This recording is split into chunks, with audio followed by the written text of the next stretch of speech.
Rusia saat ini sedang mempersiapkan serangan langsung ke Polandia, dan untuk itu sudah membangun landasan peluncuran rahasia untuk meluncurkan drone bertenaga jet ke Eropa Timur. Wakil Menteri Pertahanan Nasional Polandia, Cezary Tomczyk, telah membuat pernyataan yang sulit disebut selain sebagai sesuatu yang mengkhawatirkan. Berikut kutipannya.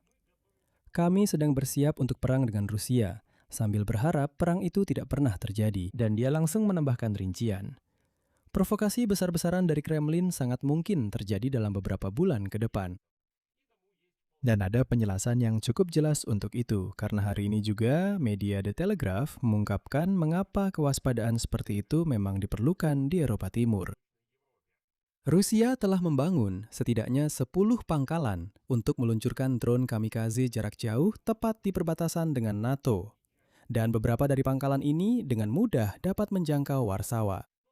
Namun saat ini Putin sendiri sedang menghadapi banyak sekali masalah. Secara khusus, ekspor biji-bijian Rusia praktis sepenuhnya lumpuh. Dan angkatan bersenjata Ukraina secara sistematis menghentikan serangan Rusia di beberapa arah garis depan sekaligus. Jadi, mari kita bahas seluruh situasi ini dengan tenang di episode kali ini dan menguraikan semuanya secara terperinci. Nama saya Alexei Pici, Peci. Mari kita mulai. Tapi sebelum kita mulai, saya minta kalian untuk subscribe ke channel ini, beri like, dan tulis komentar apa saja di bawah video ini.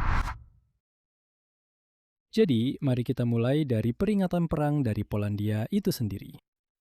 Menurut Wakil Menteri Pertahanan Nasional Polandia, Cezary Tomczyk, pemerintah dan militer Polandia sudah menyiapkan skenario tindakan jika terjadi skenario terburuk. Ini adalah perang langsung dengan Rusia.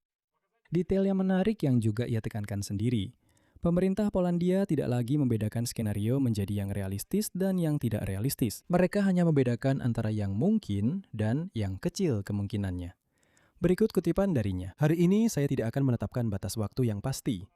Provokasi besar-besaran dari pihak Kremlin sangat mungkin terjadi dalam beberapa bulan ke depan. Namun, Tomczyk berpendapat bahwa Rusia saat ini belum siap untuk perang penuh dengan NATO. Tetapi, itu tidak berarti perang tersebut tidak akan pernah terjadi.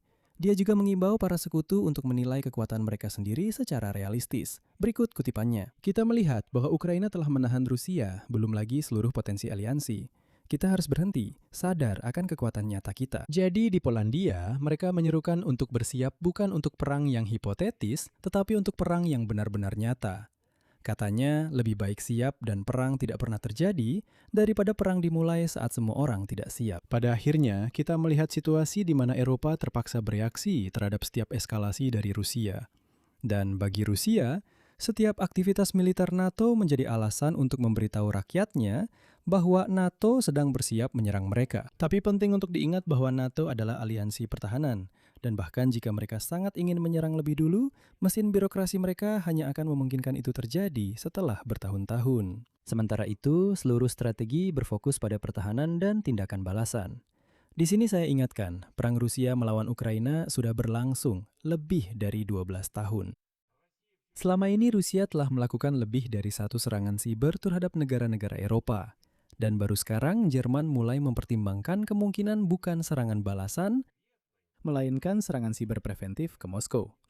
Dan gagasan seperti itu bahkan hari ini, setelah 12 tahun, tetap saja mendapat perlawanan. Belum lagi soal aksi militer. Sekarang, inilah yang secara spesifik ditemukan oleh The Telegraph dan yang membuat orang Eropa menjadi gelisah. Rusia telah membangun 10 pangkalan di wilayah perbatasan Rusia dan di wilayah Ukraina yang diduduki untuk peluncuran massal drone kamikaze jarak jauh, termasuk drone jet Gran 5. Jangkauan operasinya tidak hanya mencakup seluruh Ukraina, tetapi juga negara-negara di sayap timur NATO. Dan inilah The Telegraph menyebutkan objek-objek tertentu. Itu adalah lapangan terbang Shatalova di wilayah Smolensk, lokasi Simbulovo, pangkalan Navlia, dan lokasi Osovitsa di wilayah Bryansk. Bandara Donetsk. Akan ada kelanjutannya di wilayah tersebut, pangkalan Primorsko-Akhtarsk di Krai Krasnodar, serta lapangan terbang kaca dan Tanjung Chauda di Crimea yang diduduki. Di fasilitas-fasilitas ini, setidaknya ada 59 peluncur rel untuk lepas landas drone tipe pesawat. Ditambah lagi dengan gudang untuk menyimpan 1000 perangkat seperti itu, Dan di sejumlah titik kunci saat ini sedang dibangun peluncur tambahan. Dan inilah Direktur Utama DroneSec yang berspesialisasi dalam analisis ancaman terkait drone, Mike Monik menyatakan, Kremlin telah secara signifikan memperluas jaringan drone-nya dalam upaya menyerang Ukraina dan menjaga negara anggota NATO tetap berada di bawah ancaman serangan serupa. Dan menurut analisis DroneSec, sekitar 20 peluncur yang baru dipasang memiliki panjang yang lebih besar. Ini menunjukkan kemampuan untuk meluncurkan drone tempur jarak jauh yang dapat menjangkau tidak hanya Warsawa, tetapi juga Rumania, Bulgaria, Yunani, Turki, negara-negara Baltik, dan Finlandia. Dan juru bicara resmi NATO mengatakan kepada media bahwa aliansi siap melindungi setiap inci wilayah sekutu dan akan terus meningkatkan kesiapan untuk menangkal ancaman, termasuk drone. Sementara itu, The Telegraph mengingatkan bahwa perwakilan Dinas Intelijen Eropa dan Amerika sebelumnya telah berulang kali memperingatkan tentang kemungkinan Moskwa melakukan provokasi bersenjata di wilayah Polandia. Serangan rudal atau drone terhadap infrastruktur penting di wilayah Baltik. Serta provokasi bendera palsu menggunakan drone Ukraina palsu, ya jadi skema yang sama persis dengan risiko yang sudah kita bahas di episode sebelumnya. Ada juga patokan waktu tertentu yang menimbulkan kekhawatiran lebih besar bagi orang Eropa. Menurut New York Times yang mengutip sumber, Vladimir Putin berharap setidaknya dapat menguasai penuh Donbas pada musim gugur tahun 2027. Jika Rusia tidak berhasil melakukannya sampai batas waktu tersebut, kemungkinan negosiasi akan meningkat dan keputusan penting terkait hal ini harus diambil sebelumnya. Dan inilah yang juga disampaikan oleh New York Times mengenai perkiraan para pejabat dan analis barat. Rusia akan memperburuk perang pada musim dingin dengan menargetkan infrastruktur sipil Ukraina dan warga sipilnya. Dan disinilah terdapat kaitan langsung dengan peringatan dari Polandia.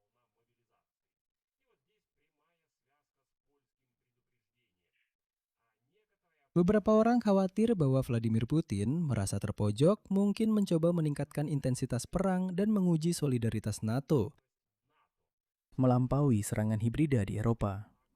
Secara paralel, sekutu Eropa seperti Britania dan Rusia, Prancis dan Jerman berusaha mendapatkan peran mereka sendiri dalam perundingan di masa depan. Tidak ingin sepenuhnya bergantung pada pemerintahan Donald Trump yang tidak dapat diprediksi. Namun intinya adalah, dalam upaya terakhirnya merebut Donbas, Putin bisa saja menyerang Eropa untuk secara drastis mengurangi pasokan senjata ke Ukraina.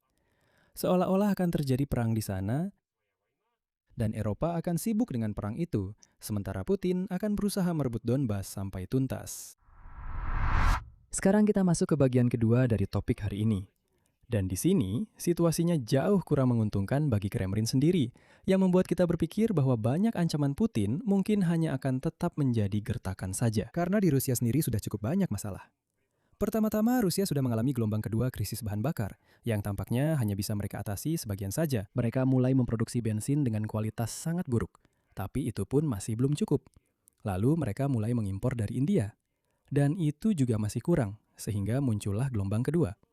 Tapi saya akan ceritakan kepada Anda satu episode lagi. Ekspor gandum Rusia yang memberikan pemasukan devisa sekitar 15 miliar dolar Amerika Serikat setiap tahunnya bagi ekonomi Rusia, ternyata hampir sepenuhnya lumpuh akibat serangan Ukraina terhadap pelabuhan-pelabuhan di Laut Azov dan Laut Hitam. Pekan lalu, setelah serangan drone, ketiga terminal gandum di Pelabuhan Novorossiysk berhenti beroperasi, di mana sekitar 25 juta ton gandum diekspor melalui terminal-terminal tersebut. Pada akhir Juli, terminal di Taman dihentikan, dan beberapa minggu sebelumnya, pihak berwenang menangguhkan pelayaran melalui Selat Kerch. Akibatnya, pelabuhan-pelabuhan di Laut Azov pun terblokir. Melalui pelabuhan-pelabuhan tersebut, Rusia mengekspor sekitar 40% gandumnya. Dan saat ini, hampir seluruh ekspor gandum Rusia melalui kawasan cekungan Azov Laut Hitam terhenti. Hanya satu pelabuhan yang masih beroperasi, yaitu Pelabuhan Tuapse, yang merupakan yang terkecil di antara pelabuhan laut dalam. Sebagai perbandingan, pada musim lalu pelabuhan di cekungan Laut Azov dan Laut Hitam menangani 88% dari seluruh pengiriman gandum Rusia melalui laut, atau lebih dari 46 juta ton. Tapi sekarang semuanya terhenti. Dan Anda tahu, saya jarang mengutip para ahli Rusia. Tapi hari ini berbeda. Presiden Serikat Gandum Rusia, Arkady Zlochevsky, hari ini menyatakan bahwa panen yang baik pada tahun 2026, yaitu hampir 140 juta ton. Tidak ada yang bisa membelinya. Berikut kutipannya. Gudang-gudang terisi setiap hari, sementara permintaan berhenti. Eksportir hampir tidak lagi membeli gandum kita. Harga gandum di dalam negeri anjlok. 12.000 rubel per ton gandum kelas 4 dibandingkan 15.000 tahun lalu. Ini adalah tingkat bencana, kerugian yang sangat besar. Dan di akhir, dia memberikan prediksi yang suram. Banyak petani di Federasi Rusia tidak akan bisa bertahan di musim ini. Sekarang tentang situasi di garis depan. Menurut laporan terbaru dari Institut Studi Perang, pasukan Rusia terus melakukan operasi ofensif di utara wilayah Sumy pada 15 dan 16 Agustus, namun tidak mencapai kemajuan yang terkonfirmasi. Musuh menggunakan kelompok infanteri kecil yang terdiri dari 1 hingga 3 personel untuk menyusup di antara posisi-posisi Ukraina, posisi dengan mengabaikan kerugian yang terus-menerus. Bahkan ketika tinggi mereka lebih dari 2 meter, namun pergerakan mereka berhasil dihentikan. Di utara, Irkutsk juga mencoba menerobos setelah membayar kepada Rusia. Di Ukraina, dengan singkat membentuk, para menteri modern akan berkumpul 683, berlangganan eclair.ru Barakchon, dan mereka juga mencoba menggambarkannya sebagai penaklukan. Lanjutan menyusul. Namun para analis dari Institut Studi Perang telah membantah berita palsu ini. Pertempuran sedang berlangsung di pemukiman itu dan musuh belum membangun pos-pos pertahanan di sana. Di arah Kupiansk, pasukan Rusia juga terus melakukan serangan pada 15 dan 16 Agustus, namun tidak berhasil maju. Pasukan pertahanan Ukraina mempertahankan posisi di pinggiran selatan Kupiansk itu sendiri. Kupiansk yang sama yang saya ingatkan tahun lalu sudah beberapa kali sepenuhnya direbut oleh Rusia. Bahkan Putin sendiri mengumumkannya. Di arah Slaviansk, musuh juga mencoba menerobos, tapi gagal. Dan para prajurit Ukraina baru-baru ini membersihkan wilayah di bagian barat Konstantinovka dari kotoran Rusia. Maksud saya, dari pengintai Rusia.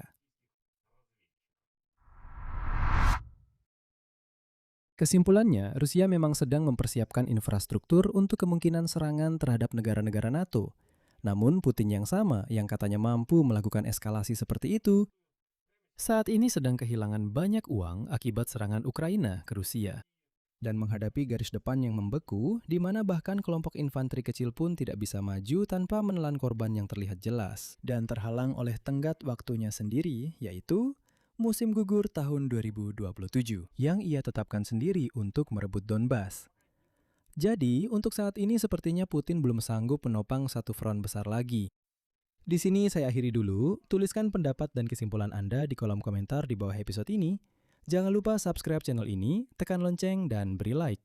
Itu saja, jaga diri Anda, sampai jumpa.